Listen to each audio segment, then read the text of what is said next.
regardless of what's going on. If a child raises their hand, if their parent, and a lot of our kids come from single parent households, qualify for free or reduced lunch, are in Title I schools, and that represents almost 70% of children just in Metro Davidson schools alone. You know, we have to play like a champion. I mean, I don't know if any of y'all are Wedding Crasher fans. I love that movie. I've seen it I don't know how many times. And when Owen Wilson when he found out that Vince Vaughn had been slipping around with the little redhead that was the daughter of you know, the secretary, and he was all ticked off, and he was walking down the street, and Vince Vaughn yelled after him, you know, rule number 76, no excuses, play like a champion. You know, I mean, you think about that though. You know, it was said in that context, but I think that really has helped to drive us and to have our team step up and do what's necessary to make it happen for these kids, to find unique and creative ways to get it done. In order to do that, you have to create the right kind of environment and the right kind of organizational culture that begins to just foster that kind of feeling within the entire staff, that they're professionals. Big Brothers Big Sisters is not a poverty organization. We're not walking around with a cup begging people for money and trying to stay in business from year to year.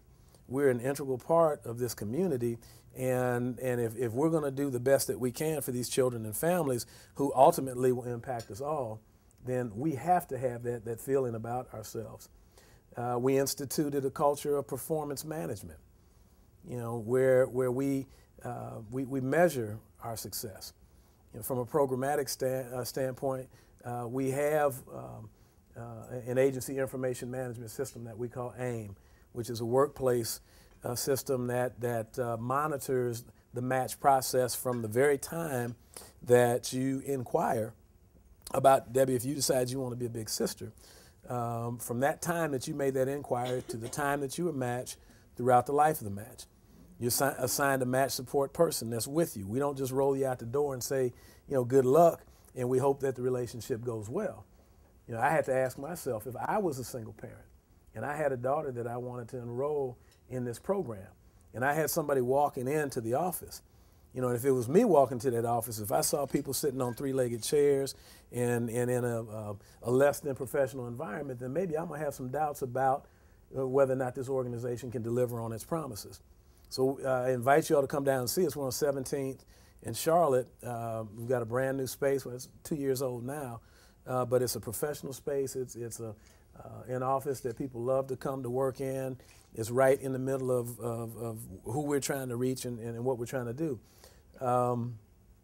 Probably the most important thing was putting together a management team and making sure that they were all in the right spaces to maximize the talent and skills that they brought to the table. We have over 130 years of business experience amongst our managers. And you don't hear people talk about that in our sector all the time. But we're talking about professionals that know what they do, some of the best in this city, regardless of what sector you're talking about. That's another one of the reasons why we've been successful. My job as the Chief Executive Officer and those of you that have your own businesses or you're trying to do things is to make sure that your team has the resources necessary to be successful. I mean, in our case, our primary resources that drive our entity, if you will, are people and money. It costs money to do what we do.